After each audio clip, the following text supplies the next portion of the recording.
नमस्कार दोस्तों। नवरात्रि के 8वें दिन माँ दुर्गा के 8वें स्वरूप महागौरी की पूजा की जाती है। कहा जाता है जो भक्त इस दिन सच्चे मन से महागौरी की पूजा करता है उसके जीवन में सारे दुख दूर हो जाते हैं और घर में सुख समृद्धि आती है। कहा जाता है कि जो भक्त इस दिन सच्चे मन से महागौरी की पूजा करता है उसके सारे दुख स्वयं ही दूर हो जाते हैं। लेकिन क्या आप जानते हैं माँ महागौरी का नाम महागौरी कैसे पड़ा और उनकी पूजा करने से भक्तों को क्या फल मिलता है? आज की इस वीडियो में हम ये जानेंगे अष्टमी नवरात्रि की पवित्र कथा और महागौरी की महिमा। तो वीडियो को अंत तक जरूर देखें।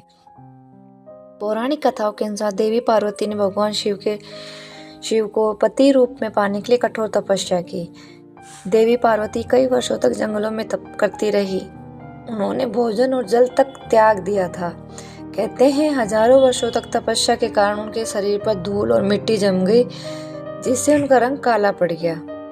लेकिन देवी पार्वती का मन अडिग था। उन्होंने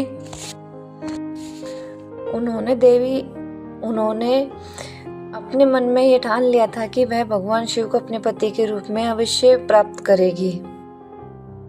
लेकिन देवी पार्वती माँ का मन अडिग था। उनकी भक्ति और तपस्या देखकर भगवान शिव प्रसन्न हुए। भगवान शिव ने देवी पार्वती को अपनी पत्नी के रूप में स्वीकार किया। इसके बाद भगवान शिव ने देवी को पवित्र गंगा जल से स्नान कराया। जैसे ही देवी पार्वती ने गंगा जल से स्नान किया, उनका शरीर अत्यंत गोरा और तेजस्वी हो गया। तभी से देवी को महागौरी कहा जाने लगा। माँ महागौरी का स्वरूप बहुत ही सुंदर और शांत माना गया है। वह सफेद वस्त्र धारण करती है। उनका वाहन सफेद बैल यानी नंदी है। उनके 4 हाथ होते हैं, एक हाथ में त्रिशूल, एक हाथ में डमरू और 2 हाथों में वे भक्तों को आशीर्वाद देती है। माँ महागौरी का यह स्वरूप शांति, पवित्र और करुणा का प्रतीक माना गया है। नवरात्रि के 8वें दिन महागौरी की पूजा करने से सभी पाप नष्ट होते हैं, जीवन के दुख दूर होते हैं, घर में सुख समृद्धि आती है, मन को शांति मिलती है। इस दिन कई लोग कन्या पूजन भी करते हैं। कन्याओं को देवी का रूप मानकर उन्हें भोजन कराया जाता है और आशीर्वाद लिया जाता है। अष्टमी के दिन कौन सा भोग लगाएं? अष्टमी के दिन माँ महागौरी को हलवा, पूरी, काला चना, नारियल, सफ़ेद मिठाई का भोग लगाना बहुत शुभ माना जाता है। ऐसा करने से माँ महागौरी बहुत जल्दी प्रसन्न होती है। अष्टमी के दिन यह मंत्र जरूर बोलें, ओम देवी महागौरे नमः। इस मंत्र का जाप करने से माँ महागौरी की कृपा भक्तों पर बनी रहती है।